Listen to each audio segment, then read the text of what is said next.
Hello, Bachchu. Let's see the question.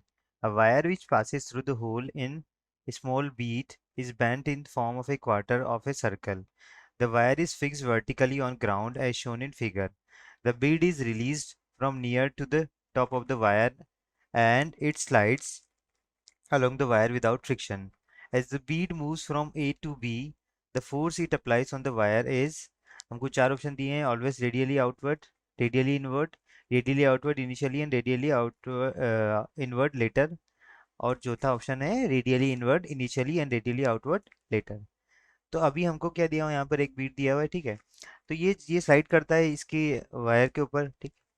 मान लेते कि जब ये इस जगह आता है तो यहाँ पर मान लेते कितना एंगल बनाता है ये यहाँ से ये थीटा एंगल बनाता है। ये क्या हो गया हमारा ये नॉर्मल हो गया ठीक है। इस पे ये इधर कितना फोर्स लग रहा होगा mg फोर्स लग रहा होगा ठीक। और इसके हमारे पास दो कंपोनेंट निकलेंगे।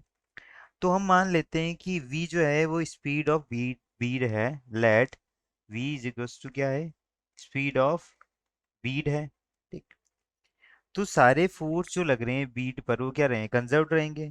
तो जो मैकेनिकल एनर्जी रहेगी mechanical energy on bead is conservative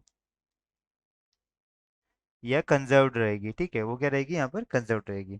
तो उससे क्या क्या लिख सकता हूँ मैं M G R one minus cos theta is equal to कितना आ जाएगा हाफ एम वी स्क्वायर आएगा।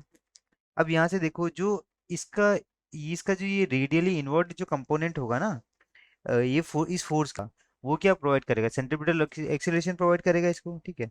तो उसको मैं कैसे लिख सकता हूँ M G cos theta minus N should be equal to M V square by R आ गया। यहाँ से देख सकता हूँ एन की वैल्यू को क्या लिख सकता हूँ मैं M G cos theta minus क्या आ गया M V square by R आ गया ठीक है। अब यहाँ जो भी डिपेंड कर रहा है कि इस पे थीटा पे डिपेंड कर रहा है। अब देखिए हम कि इनिशियल केस में हमारा थीटा क्या है स्मॉल है। तो व्हेन थीटा इज स्मॉल जब थीटा छोटा होगा तो एन क्या आ जाएगा हमारा ये एन की वैल्यू आ जाएगी पॉजिटिव आ जाएगी ठीक। तो एन की वैल्यू पॉजिटिव आ जाएगी। तो ये जो फोर्स होगा वो कैसा होगा रेडियली इनवर्ड होगा ठीक है। और जब थीटा क्या हो गया हमारा वेरी लार्ज थीटा अगर बहुत लार्ज हो गया तो एन की वैल्यू क्या आ गई हमारी नेगेटिव आ गई और ये क्या हो जाएगा हमारा रेडियली आउटवर्ड हो जाएगा ठीक है। लेकिन हमको इनिशियल केस में क्या दिया हुआ है थीटा हमारा छोटा ही लेते हैं हम कंसीडर करते हैं। तो ये जो फोर्स एक्ट करेगा वायर पे वो कैसे करेगा रेडियली इनवर्ड एक्ट करेगा। तो हमारा ऑप्शन कौन सा हो गया ऑलवेज रेडियली इनवर्ड यानी ऑप्शन नंबर टू। आंसर हो गया हमारा option number two. I hope you understood it well best of luck.